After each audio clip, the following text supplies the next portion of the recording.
I can tell you when I do the assessment for companies, the foundational part is where the skills are missing. And what that does is it gives you a better understanding of what you're doing right now.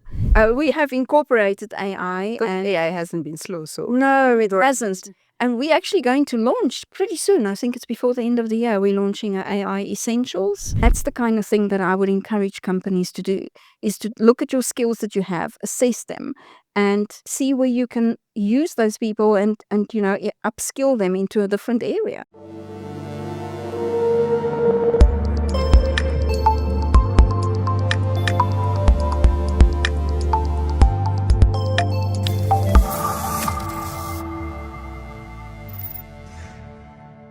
Hello and welcome to this latest episode of ITWeb TV. My name is Simnikiwe. The discussion around ICT skills shortage within the South Africa context will always be a hot topic. My colleague recently wrote an article about how the skills shortage is exacerbated by skills recycling as well as a shortage of teachers in STEM. If you couldn't tell by that short little introduction, our discussion here on ITWeb TV today will be about skills or ICT skills and the shortage thereof. Joining me for that discussion is Loraine Vorster. She is the VP of Business Development for Sub-Saharan Africa at CompTIA. Loraine, welcome. Hello. Thanks for joining us. Thank you for inviting me. So Loraine, just as a start and for our audience to get a sense of, CompTIA, and can you just tell us more about the organization and what it is that you guys do? So we have been around for quite a while, and the company was started in 1982 by a few people. I'm not going to go into the long history, but basically in the mid-90s, our members came to us and asked us to develop certifications that address a skill. Because at the time, the only training you could do were product specific. So there wasn't really anything that was vendor neutral or looked at skills on its own. So that's where the A+ came from. So CompTIA obviously has a whole suite of certifications. We have two sides. We have our training partners who deliver the training, and we do accreditation process there. And then we make sure that the certifications are current and they developed by people in the industry. So people who perform that job every day, they are the people who decide what should be the skills that such a person in that job role needs, and they help us to develop the exam. So it's a bit different from other vendors where it's not based on a product, but it's based on a skill and it's related to jobs.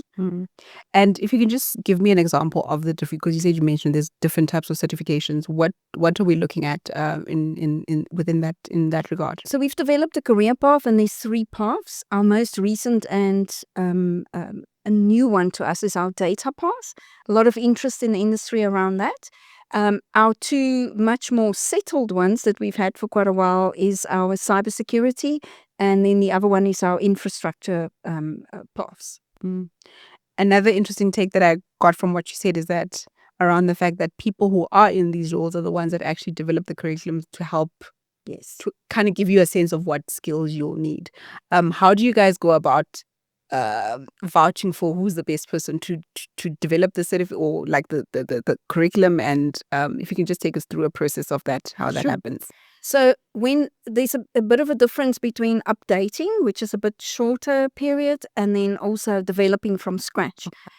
Basically what we do is we put the word out there. We're looking for people that will have certain skills and certain job roles. We do not allow training partners or trainers to be involved in that. So it has to be the person that's performing that job role. So they then fill out an application form. Our team then goes through that to make sure that they do have the appropriate experience, and they then get selected to participate. The process basically is two-pronged. The one side is that first they look at, and it's quite interesting, it gets into a lot of detail. They look at what the job contains every day. What do you have to do every day? What do you do once a week? What do you do once a month? And then they give a weight to those different tasks. And that's where our exams come in. And when they develop the questions for our exams, that's when they look at what is more important, what has to carry more weight in that specific job role, and what doesn't. And obviously, we also make sure that we have people from around the world who participate so that we make sure this is global. And Loraine, like I said at the start of our conversation, was like in the intro, was around, skills recycling and shortage of STEM teachers in regards to ICT skills.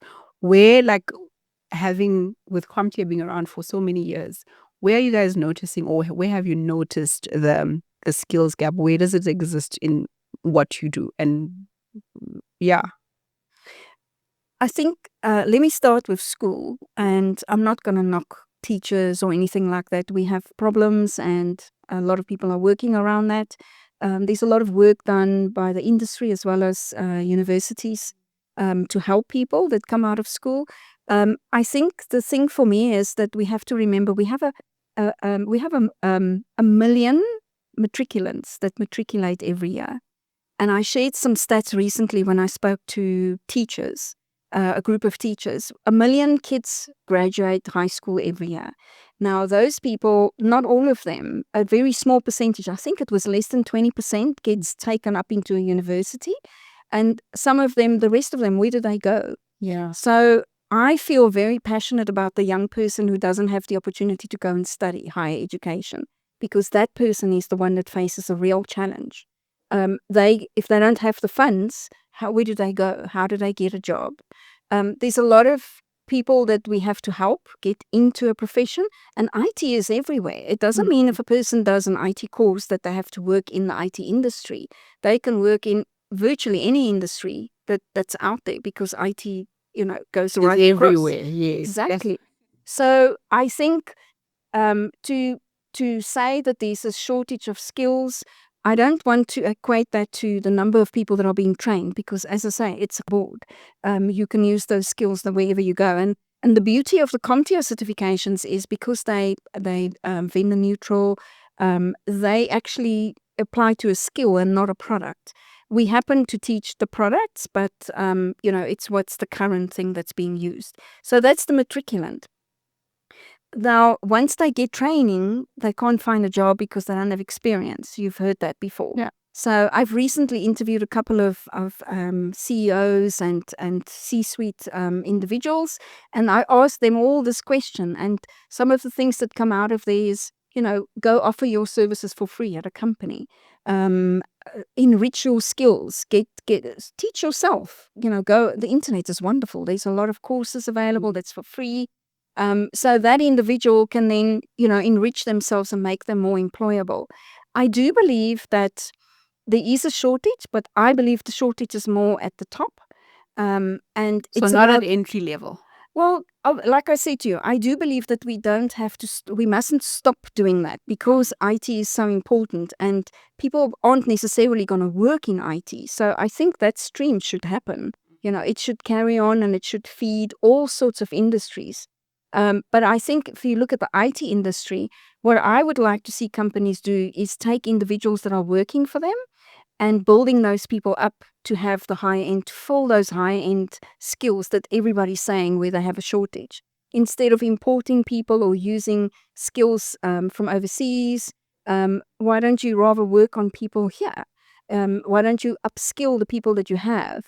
We have a free skills gap assessment we do for companies, and that actually shows companies where there's gaps, or where a person has a skill that they weren't aware of. So quite often they will say, oh wow, this person has a skill, I'm going to move them into this department. And that's the kind of thing that I would encourage companies to do, is to look at your skills that you have, assess them, and see where you can use those people and upskill them into a different area.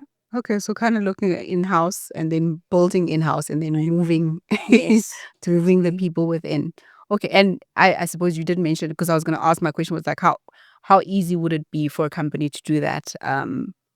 What you, like you said, you guys do a skills assessment. Yeah, And so assessment is free. So we've done it for quite a few companies across the years, and we've done it overseas as well. And we look at the job role, and then we map our certifications to the job role. And then the individual takes multiple choice questions online, and we then calculate all the results and we present it to the company. And that shows where there's gaps. We look at the job role. Are those gaps critical to that specific job role? Then the company has to address that to make sure that they have those skills. But I've had some really successful stories where individuals one that I do remember. This lady was taking calls from customers and booking calls for the technical people.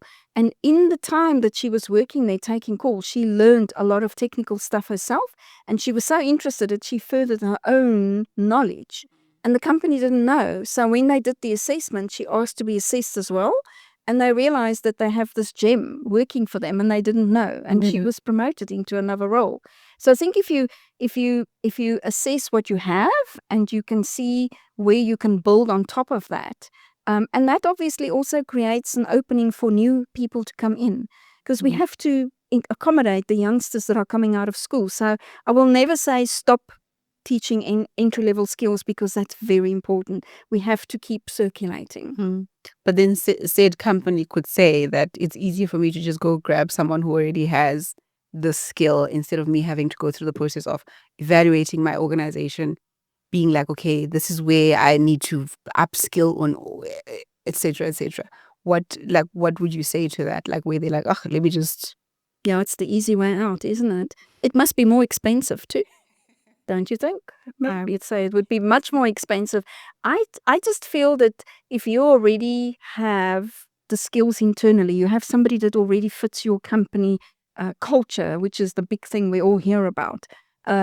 So you have somebody that's working for you, they know your company, they understand what your company is all about, and you use that person's skills and build on top of that, rather than getting a person in that doesn't know your company at all. I don't know, maybe in some cases the skill is so high level that they do require that. Okay. So I wouldn't knock that. I think companies will make that decision themselves.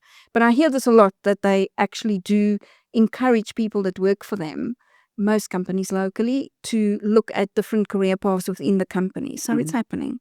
And is it something that you guys have also witnessed internationally, or is it just... Yes. Yeah. We're not unique. And America is not unique. Often when we have international events, our partners and our customers will talk to people overseas and they, oh, we have the same issues. So it's pretty similar. It's pretty similar. And I suppose it's a matter of finding solutions within, I believe. Yeah. I would much rather do that myself than going through, the pain of interviewing and recruitment and all that, because it's an expensive process. And Loraine, just to get a sense from you in terms of, the people coming in for certifications or the people getting certifications via CompTIA, what have been the demographics been like? We know that, let me not preempt you on. Keep what have been or how have the demographics changed? What have you about gender here? Yes. So I keep an eye on our reception area. We encourage people who take our exams to come to our office and collect their certificate. It's a really nice experience for them to meet the team and to see where CompTIA's office is, and they get a bag of goodies and they take a picture for social media. And it's really motivating for individuals to share their story with us. And whenever I tell the team, whenever there's a lady coming in, and especially if she's done cybersecurity or anything, it doesn't matter, I jump up and I run to the front to go and meet them. It has changed. I can see a lot more ladies getting into the higher end stuff, not just, your entry level. I remember when I started at CompTIA, and even the company before, we had projects that we ran and we included women. And a lot of the managers wouldn't employ them. They said, well, the guys in the workshop, they're not always so nice. And how is she going to lift heavy stuff? There were lots of excuses, and I don't hear that anymore. I think things have changed. I see a lot more women taking on. We had a lady the other day that has 3 kids, and she's just completed our Pen Test Plus, which is our higher end security certification. And she did this while she was nursing a baby. So it can be done. We are strong. So it has changed. I don't know specific numbers, but I can tell you that the demographic has changed a lot. It's there's a lot more women. There's not enough for me though. There has to be more. Always though, hey? When there's more women in the world than, is it in the world or in South Africa? But I think there's more women. We wouldn't make war. Yeah, You mentioned, cybersecurity, and you mentioned, the lady that got a certification in pen testing. So I'm guessing cybersecurity is like it's in demand and huge. What can you just paint a picture for us in terms of what you guys are witnessing in that I space? never knew this, but we obviously have a lot of competitors in that field because I'm sure you're aware there's lots of cybersecurity certifications out there. At CompTIA, we always try to show individuals the differences between those certifications. If you look at any of one of our certification guides, it shows you equivalent certifications because it's about what's the best fit for you and your career. Yeah. It doesn't mean that one size fits all. But it was interesting. Our CEO shared some stats with us recently, and CompTIA Security Plus was the highest highest number of cybersecurity certifications taken. I can't remember numbers, but it was very high. And that's basically your entry level to cybersecurity. So I think with the way things are in the world, security is very important. We hear every single day of threats. In our company, we have to do training, the same training and new training every single month. Because you can inadvertently do something that harms your company and you don't know. So it's a very important one. It's obviously the buzzword. Everybody's talking about it, apart from AI, of course, which everybody's now talking about. There's always a buzzword in this industry, but it's certainly a huge, huge demand right now. And it has been for a while. Mm. And would there be an instance where you would get someone who doesn't have background in cybersecurity coming in to, I don't know, to try and get a certification from you guys? Like, is that something that's common? Is it something that you guys see? I haven't heard of that often. There was somebody that came in the other day, and he said he went straight into Security Plus, and he passed, which was interesting. But then when I spoke to him, I heard that he had done the A Plus and Network Plus courses. He just didn't get certified at the end, but he did have some, training, some course before. background. However, you're familiar with Tiani, obviously, and geek culture. Yeah. His hackathon kids, we donated cybersecurity training to all of them, and I'm hoping by the end of the year some of them will come and certify. So it's not impossible. CompTIA advocates that if you look at our career paths, that you must start where it makes sense for you. Okay. So if you are an individual that's been exposed to computers and IT and LANs and networks and all that at high school, you might jump certain things. I'm not saying that that's the way you should do it. I still believe that you should follow the foundational skills are so important. I can tell you when I do the assessment for companies, the foundational part is where the skills are missing. And what that does is it gives you a better understanding of what you're doing right now. If you don't understand how things work, like let's take a car, if you don't understand how gears and pulleys and things work, you might not understand how to find that fault. So fault finding and fault diagnosis is a very important thing in IT. And that's what the foundational skills give you. And in looking at, there's lots of talk about brain drain. How do we tackle that? How do we go about addressing that issue? Like, what would you say to that? I don't personally believe it's a huge problem. I think we have enough skills in the country. And I think if companies focus on take on more young people, give them an opportunity within your company, move the other people up. It might, if you've got the scope, popular opinion, yeah, but I just believe that's what should be done. I think it's the simple way and the easy way. You have somebody that started your company, you build them up in your culture, and share them. But I think it's good that people leave and that a lot of people, I believe, are coming back and they bring skills with them when they come back. But I think let's start at home and build up what we have here. If people are leaving, that's fine. We have enough skills here to fill it up. We have enough potential skills. That's 1 million matriculants every year. And in this country, everybody loves IT. It's not the same in some other countries. In the US, often I hear that IT is not a desirable career. Really? It's not. How come? I don't know why not. But I just know that I hear this quite often, that it's not like here where everybody wants to be in IT. I see. It's not the same. and it doesn't pay that well. But you've got such big organized or conglomerates in multinationals in the US that are US based. You would think that would be. I must actually look up what are the most popular careers there. But I've often been in a taxi or Uber, and I always chat to them, and I say to them, then they've studied IT, but they didn't go into IT as a career, and they're like, nah, I'm doing something else. So I don't know. That's interesting. It is. Yeah. We have touched on obviously cybersecurity and AI, because those are the areas that we're seeing a lot of increase, like interest in, and there's a lot of that. Everybody's talking AI now. You sound so like you kind of like over it. Well, I think people are there's the side. You think people are it's concerned about their jobs. Okay.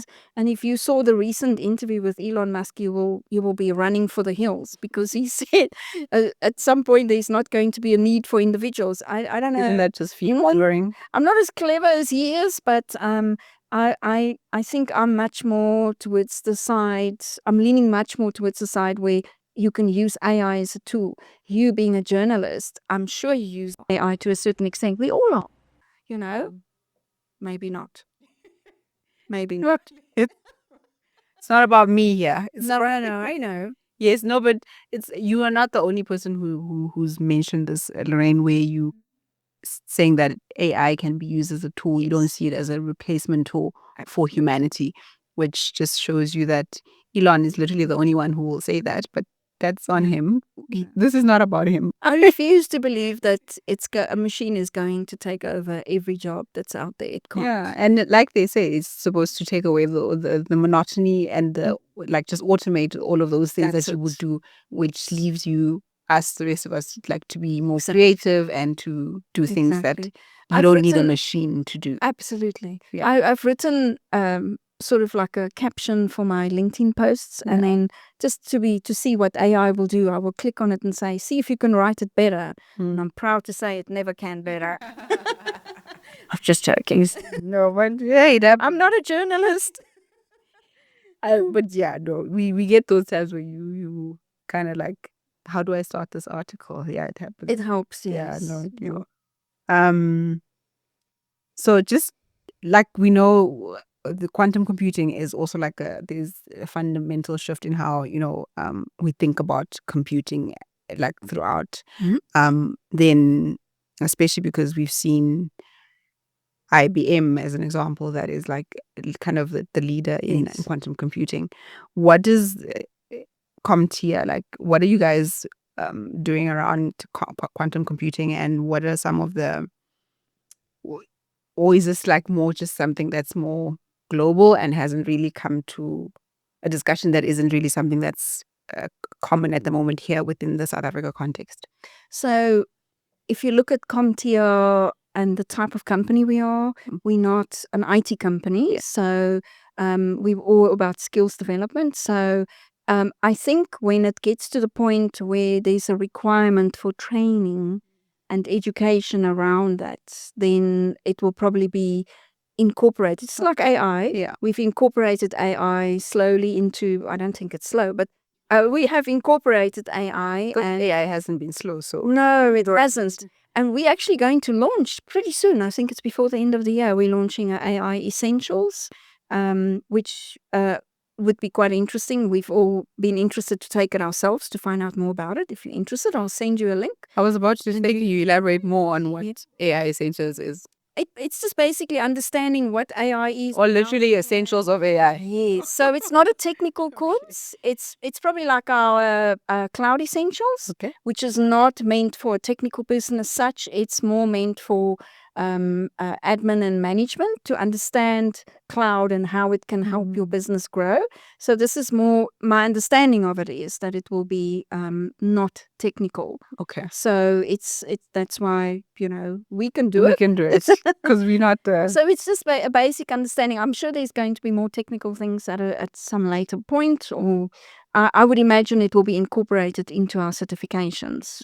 Because that would make much more sense than having an alone standing AI certification as such. But I'm not on the on the development side. So I don't know, I don't know how it's going to pan out. But at this stage, we're looking at just introducing it. Yeah. And I'm sure there'll be more. Okay. Just like our data. It started with one and it's now grown to a career path. Okay.